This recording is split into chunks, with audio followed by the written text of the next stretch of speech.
bienvenue pour cette nouvelle exploration. Aujourd'hui, on part d'un terme simple en apparence, mais qui cache beaucoup de choses. Le développement personnel.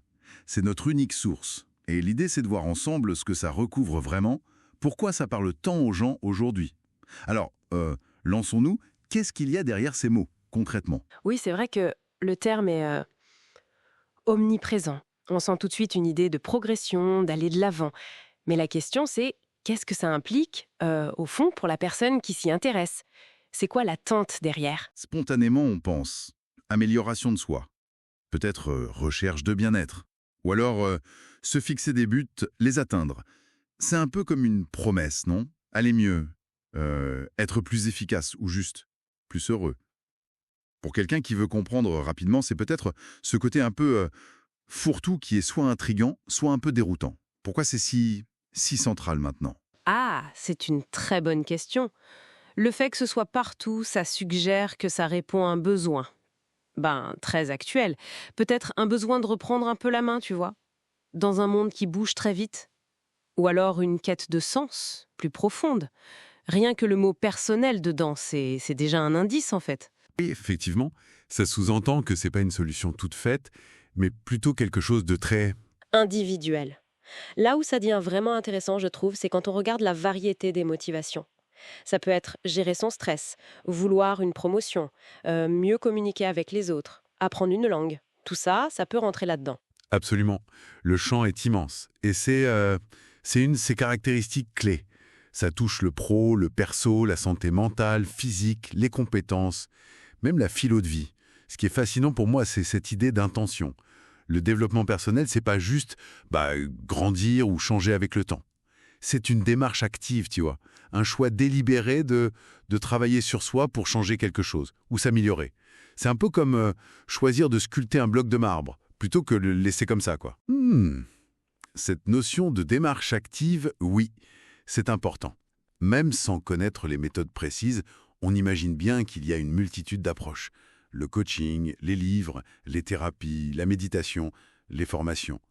C'est un peu la jungle, non?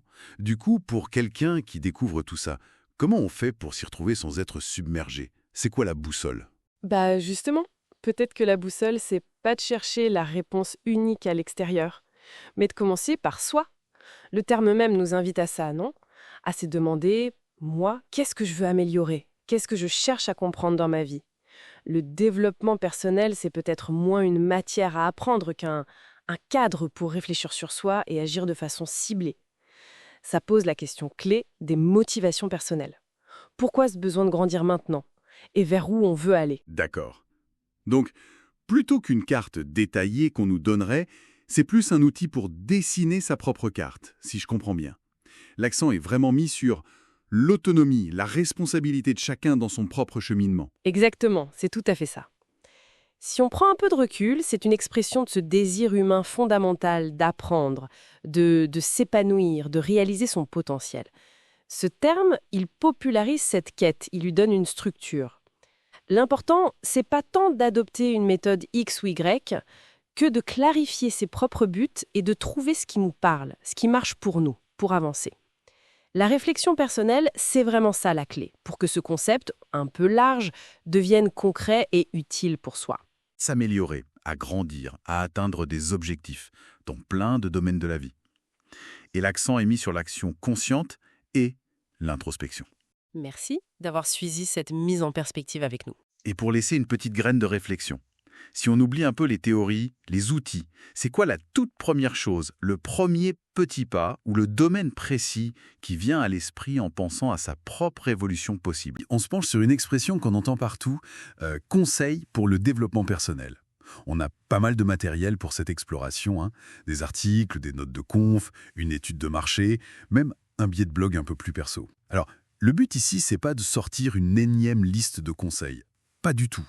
On veut plutôt décortiquer, via ces lectures, pourquoi cette idée d'amélioration de soi, pourquoi ça fascine tant? Qu'est-ce que ces différentes sources nous disent là-dessus? Bon, allez, on y va, plongeons là-dedans. Absolument. Et ce qui est frappant d'emblée, en regardant tout ça, c'est à quel point cet attrait est universel. Il y a un article de Psycho dans nos sources qui est intéressant. Il explique comment ce désir d'aller mieux serait en fait lié directement au mécanisme de récompense dans notre cerveau. Ça expliquerait un peu pourquoi on est si attiré, même par des conseils tout simples. C'est la promesse d'un mieux, quoi. Ça active un truc profond. Ah oui, cette histoire de neurochimie, c'est parlant. Ça éclaire bien pourquoi on accroche à ces promesses, mais les notes de la conférence, elles, insistent sur des méthodes bien carrées, genre les objectifs SMART, vous savez. D'après le résumé qu'on a, c'est présenté comme super efficace pour la carrière, les projets. Oui, c'est vrai, cette approche SMART, on la voit souvent. Pour le côté clair, mesurable, les notes le soulignent bien. Mais le billet de blog, lui, apporte une autre vision, un peu plus philosophique, on va dire. Il critique un peu cette vision parfois trop technique de l'amélioration. L'idée que si on se focalise que sur des buts externes, chiffrés, on risque de passer à côté de l'introspection, de nos vraies valeurs, de notre bien-être intérieur, quoi. D'accord. Donc, on a d'un côté la structure, l'objectif précis, et de l'autre un appel à regarder plus en soi, à se comprendre.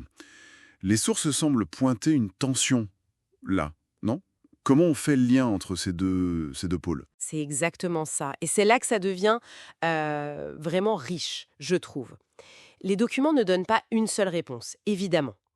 L'étude de marché, par exemple, elle montre que cette industrie explose, une demande énorme. Mais ça veut dire aussi souvent une certaine standardisation des messages. On retrouve un peu les mêmes choses partout.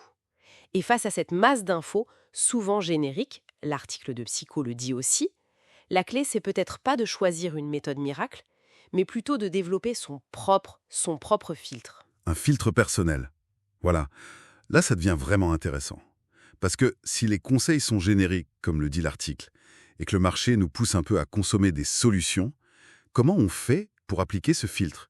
Comment on évite de juste de suivre la dernière mode ou d'appliquer une recette sans réfléchir? Ça pose la question essentielle de l'esprit critique et de la personnalisation.